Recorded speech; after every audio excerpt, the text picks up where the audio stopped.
the Dwarf. Eric, he's terribly short. He doesn't mind or sing or fight or have an elvish friend. He still he sucks an underpants but doesn't have a beard or live with half a dozen friends. Or know anyone called Snow White. Thank you very much.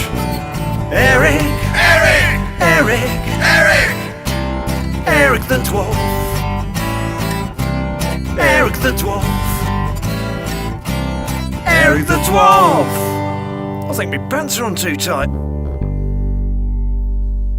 Eric the Dwarf, the story so far. There's a storyteller, he tells stories. Obvious, really. This story is about a 13-year-old boy and a dwarf. The boy is called John Jessop. He plays computer games, watches TV programs involving heroes and hamsters, collects spoons. The dwarf is called Eric. He does magic, has great fashion sense, likes peanut butter sandwiches. One night, John finds Eric in his wardrobe. Weird. Eric is looking for socks on underpants. We don't know why. Eric knows John. John doesn't know Eric. John can see Eric. The barrier's been broken. We don't know how or why. John and Eric discuss fashion. They discuss omens. They discuss religious controversy. Dennis the dog enters. Dennis talks. Weird. John is shocked. Dennis is excited.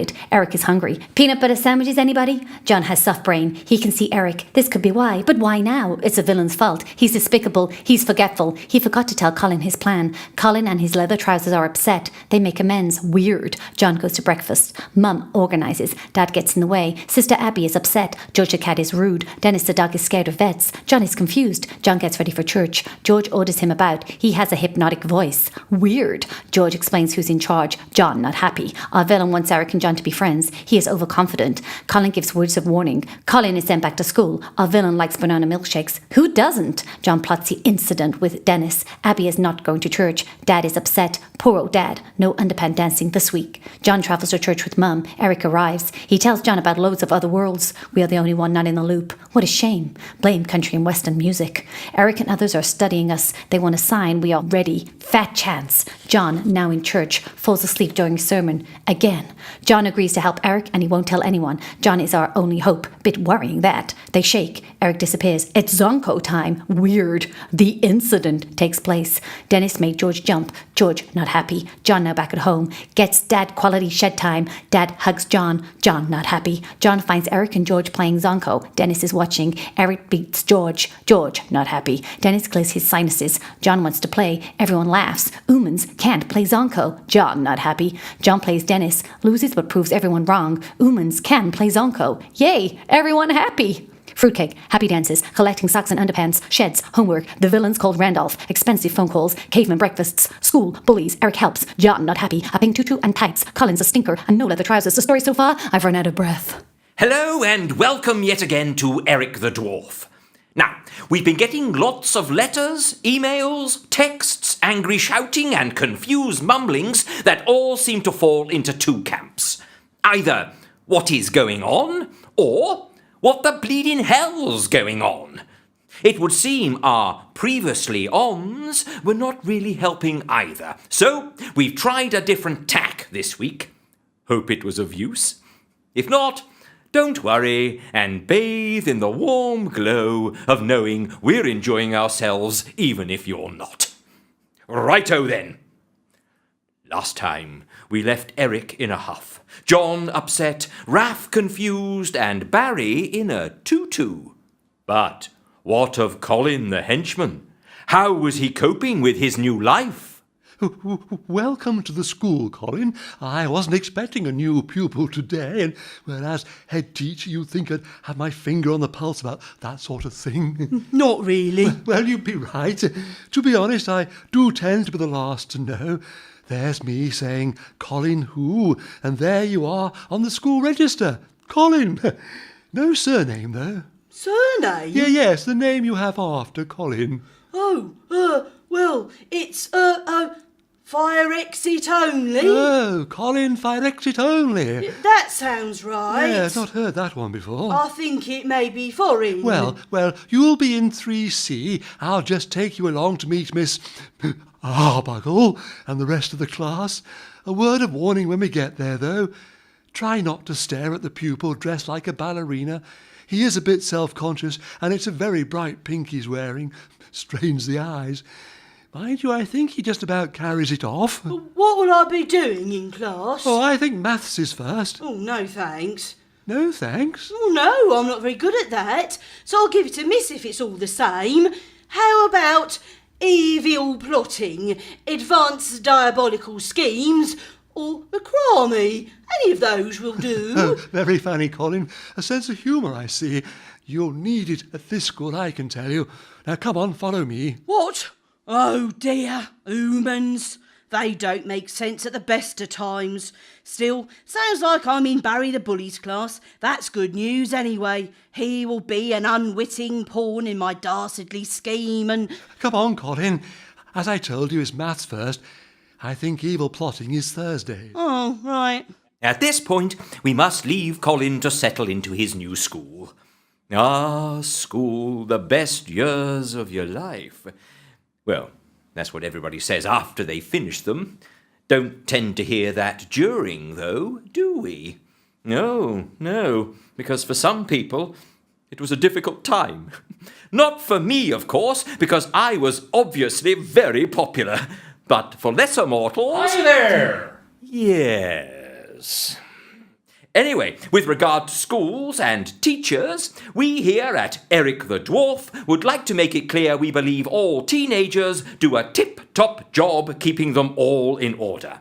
I mean, where would teachers and schools be without teenagers there, challenging and questioning their every move? Chaos would ensue, that's for sure. Hooray for teenagers! That's what I hear teachers saying up and down the land. Or something like that. Are you still waffling on? Come on, it's time for some chundering. I got a hot date tonight and I can't be late. Oh, yes. Anyone I know? I sincerely hope not. You know, I could give you a few tips on the ladies, if you like. You gotta be joking. I've had my moments, you know. I can certainly believe that. May I? You may. Chaz Chunder and his heroic hamsters.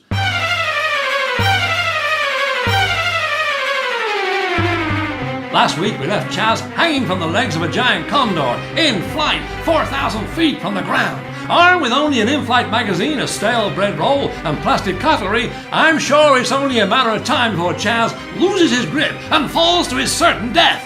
As a superhero of chiseled jaw and sculptured features, I'm sure I can escape death yet again.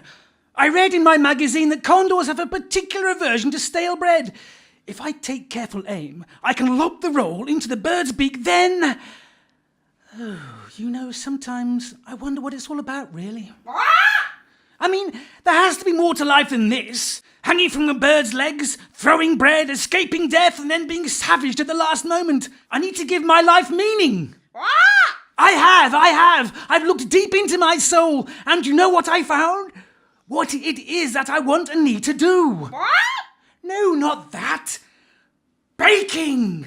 I want to make whole grain loaves, fluffy muffins and tempting tarts. I want to bask in the glory of a baked Alaska, talk triumphantly about my tangerine turnover, knock out a peach cobbler, fraternise with fairy cakes. You're right. That's my calling. I never wanted to be a superhero, you know, but I couldn't let my dad down. Had to follow in his footsteps.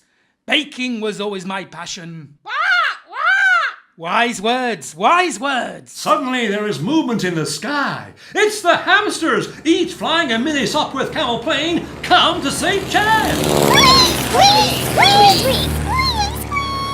But at the same time, coming trooping down through the clouds, a swarm of Chaz-eating gnats appear, looking to feast on our hero. There's predictable. You see what I mean? I know. Ow. There has to be more to life than this. Ow! I'm so depressed. Ow! Why is there so much pain? Oh dear. Do you think Chaz is okay? He sounded a bit down. Yeah, he's fine. And I need to go. Oh yes, and good luck. Thanks, but I don't need any luck.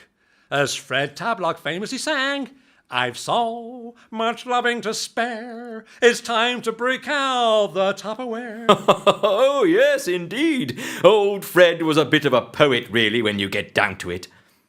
I have to say, I am worried about Chaz. He doesn't sound his usual chipper self.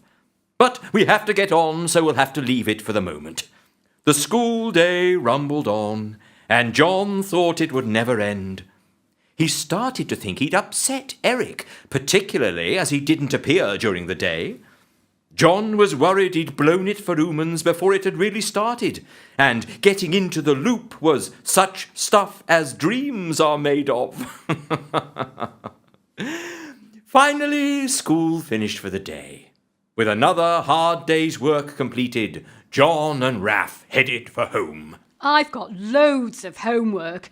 How am I meant to do all the useless things I want to do with all this lot? I agree. Teachers should be more considerate. Oh, look, there's the new boy again. He looks a bit worried.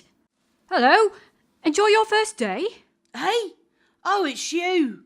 No, it was rubbish. I couldn't do anything I wanted to do.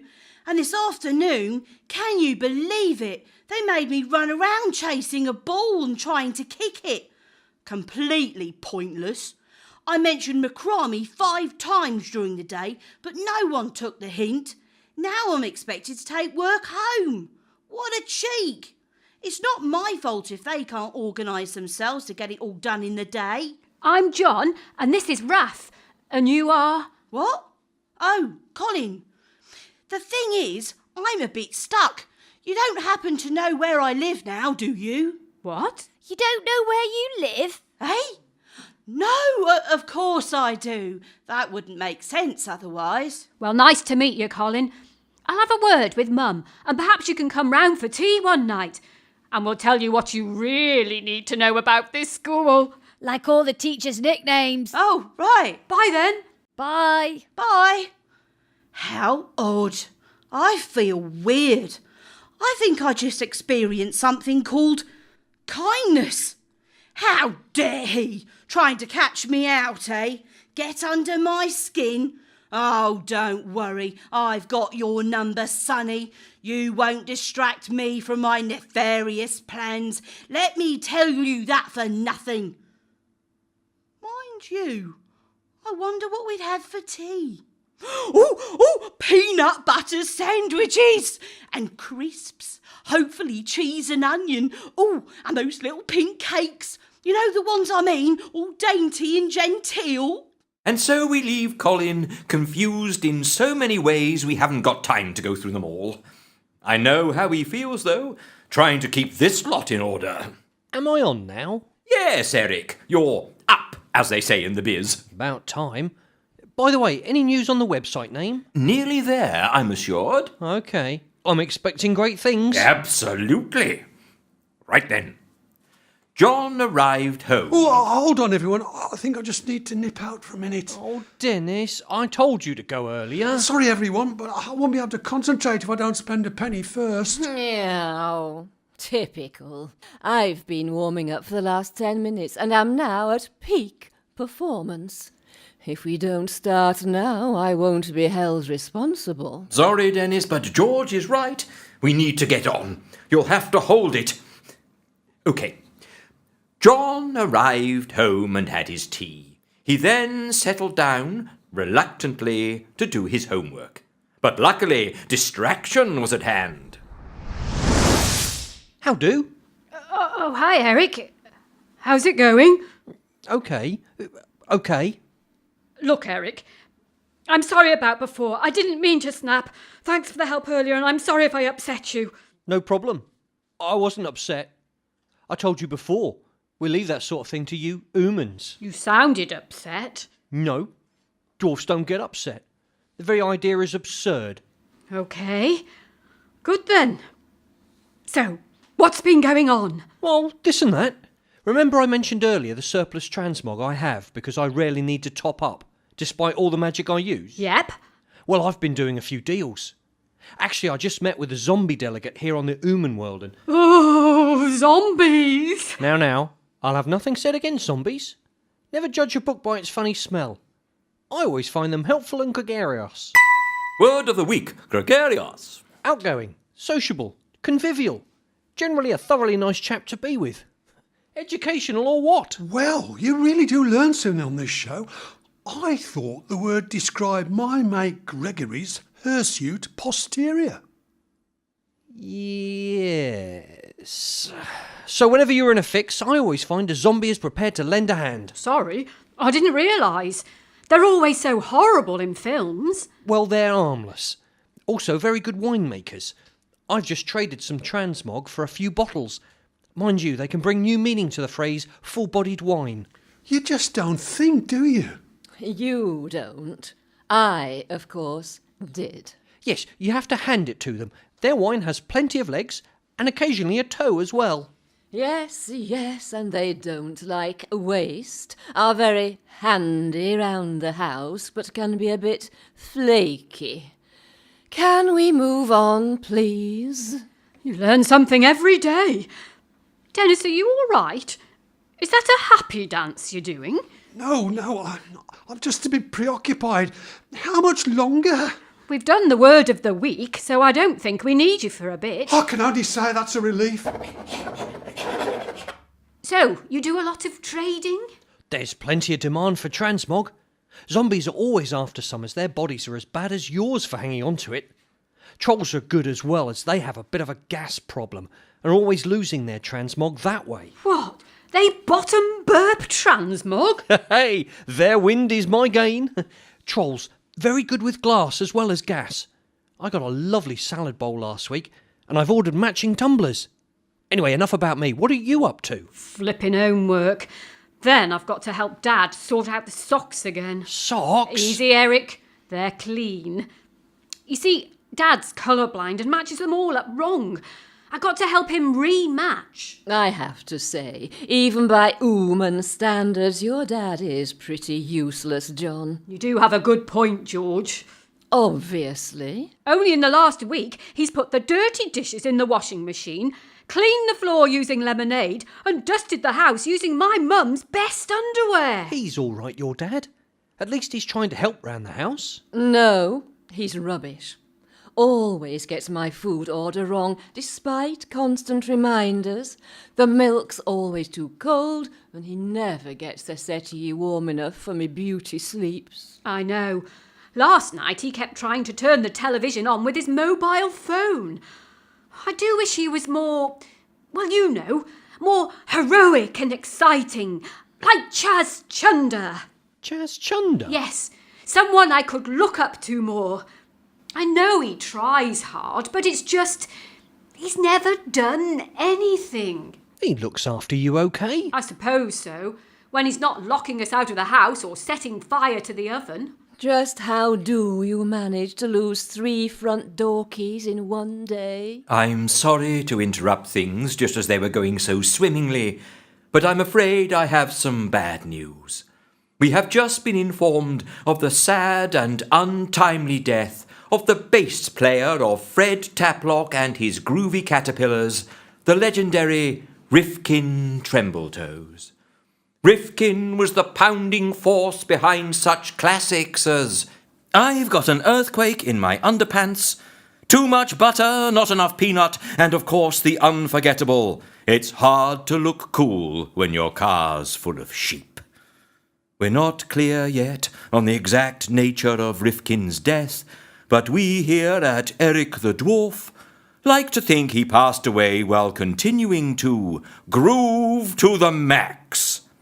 So, we'd like to pay our own little tribute to a legend by playing an excerpt from that 70s classic, You Can't Stop Those Disco Trousers, heavily featuring Rifkin's funky licks.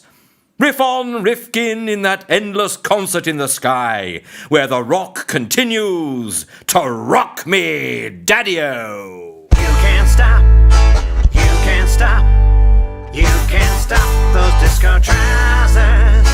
You can't stop, you can't stop, you can't stop those disco trousers. Trousers, strolling down the street till your hip hits the beat.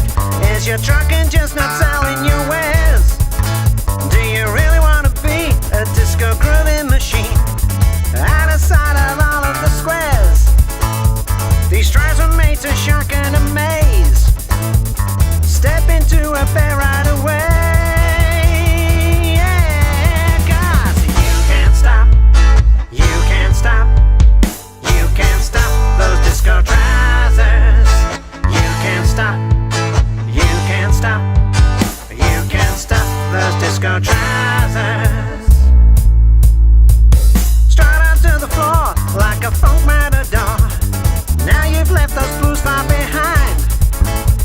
These flares can't be beat, they give you boogie and beat.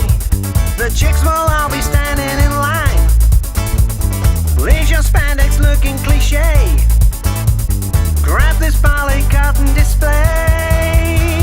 Yeah, 'cause you can't stop, you can't stop, you can't stop those disco trousers. You can't stop, you can't stop, you can't stop those disco trousers. Feel the rhythm tonight. Feel the rhythm tonight.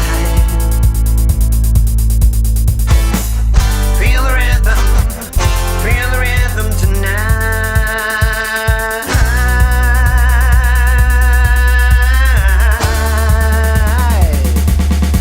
'Cause you can't stop, you can't stop, you can't stop those disco trousers.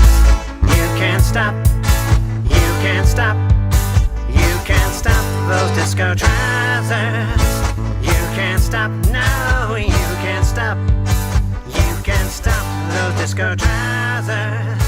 You can't stop, you can't stop, you can't stop those disco trousers. Marvellous. Sounds as fresh as ever. And it reminds me, I must find my disco trousers. They haven't had an airing in quite a while. Oh, yes, I've been known to create quite a storm on the dance floor, strutting my stuff. No, I think they still fit, more or less. Yeah, it's probably a good idea to try them first and strike a few poses. Wouldn't want split trousers again, like that time in Solari's production of that play we can't name. Well, obviously I can't tell you, can I? I'd then be naming it. Look, I'll write it down. There, I'm holding it up. Can you read it? Well, don't say it out loud. Now you've got to dance round the room 3 times, whistling a tune. I'm sorry, you've got to. Those are the rules. Someone says Macbeth, you've got to... Oh, rats! Look, now I've said it. Look, you listeners better go off again to that world millions of miles away while we sort this out. Is that it? Do not fear, we'll be back in the next episode soon!